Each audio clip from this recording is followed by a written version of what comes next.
I bought some bootleg Bionicle style action figures. And oh my, they look weird. But they do actually have some pretty nice pieces. Pieces that are good enough to use in your own custom creations. Maybe they're not so bad. Well, look, let's talk about that. We'll have a look, we'll have a laugh, and take a look at these strange sets.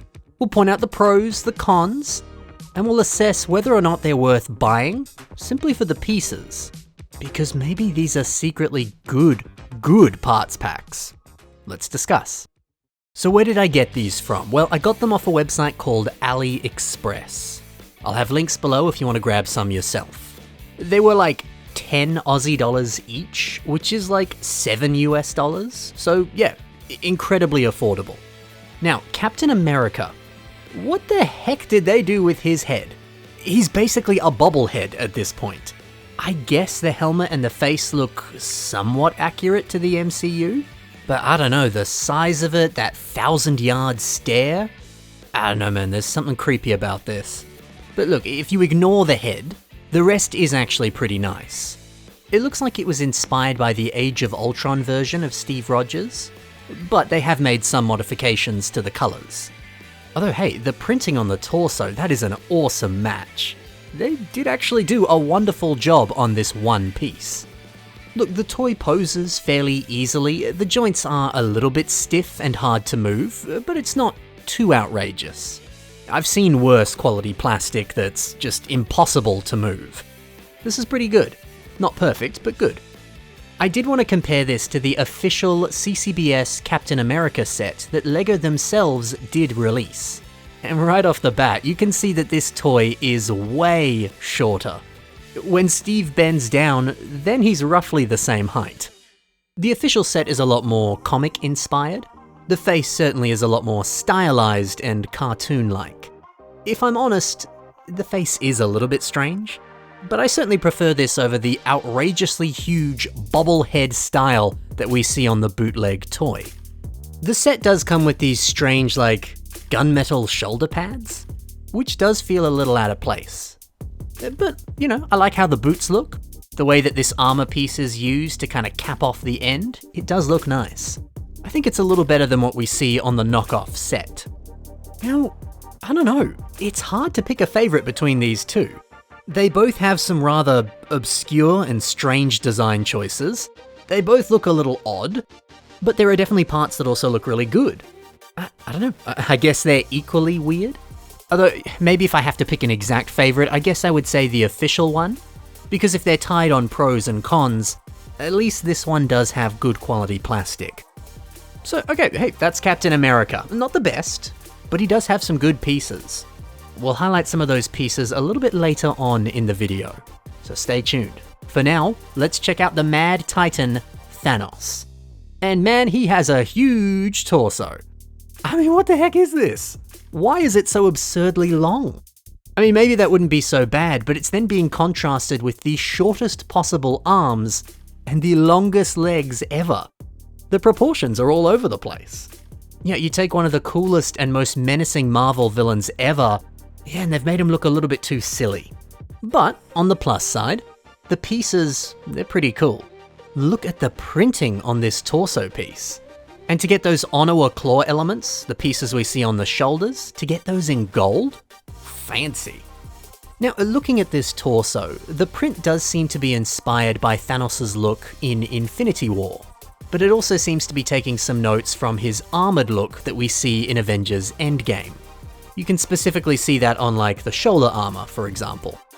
One of my biggest issues with this toy is that the arms can barely move. The shoulder armor gets in the way and it severely limits the movement. This is like the best you can do with posing the Infinity Gauntlet. It's not that much. Oh yeah, and the Infinity Gauntlet is fascinating. You're given this line of like adhesive tape, and it asks you to cut up the tape and stick it on this piece. From here you can then attach the Infinity Stones on top, and that's the Infinity Gauntlet. You better believe that tape does not stick on all that long and it tends to fall off, but you can put it back on and it stays on for a little bit. But if you bump it around too much, yeah, it's not sticking. So yeah, a weird technique to do that. You would not see that in a LEGO set. I don't know, this set is incredibly silly, but I also kind of like it. I don't know, the more I look at this, the more I think it's charming. He looks ridiculous, and that's kind of fun. A comical, almost cartoon-like version of Thanos. Sure, why not? Look, I say all this, I will immediately, as soon as this video is done, tear this set apart and rate it for pieces. Because the pieces are pretty good. But you know what's not good? The gear function. This does have a gear function. It's very much the same style that you see on like G2 sets. However, the joints are very difficult to move. They grind together, and it's incredibly like clunky and almost mechanical with how it moves. And also, the gears, they tend to just fall apart as you move them. The mechanism breaks pretty much any time you use it. And that's all down to the plastic quality. It just can't handle the movement. Look, I appreciate them including a play feature, even though you can barely use it. It's the thought that counts. So yeah, easily the weirdest and strangest bootleg set out there, but I keep talking about these pieces. Let's check them out.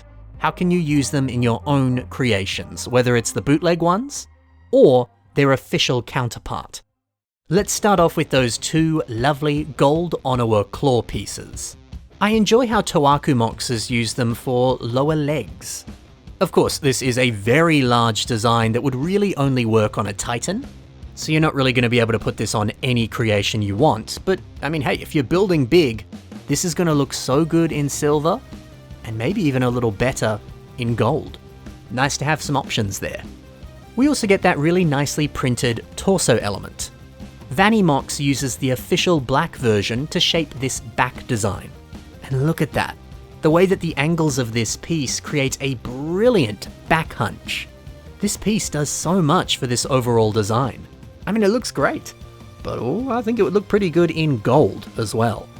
For this next piece, there's not really an official version of this, but there is a creation I found that uses this exact piece. Jack Frost has surrounded it with some Galador parts, and wow, honestly, this looks brilliant. I also adore how this headpiece is being combined with Nuparu Enaika's mask. You flip it around, you put it on the back, and it becomes this cool punk rock helmet. What a great combination. I love this.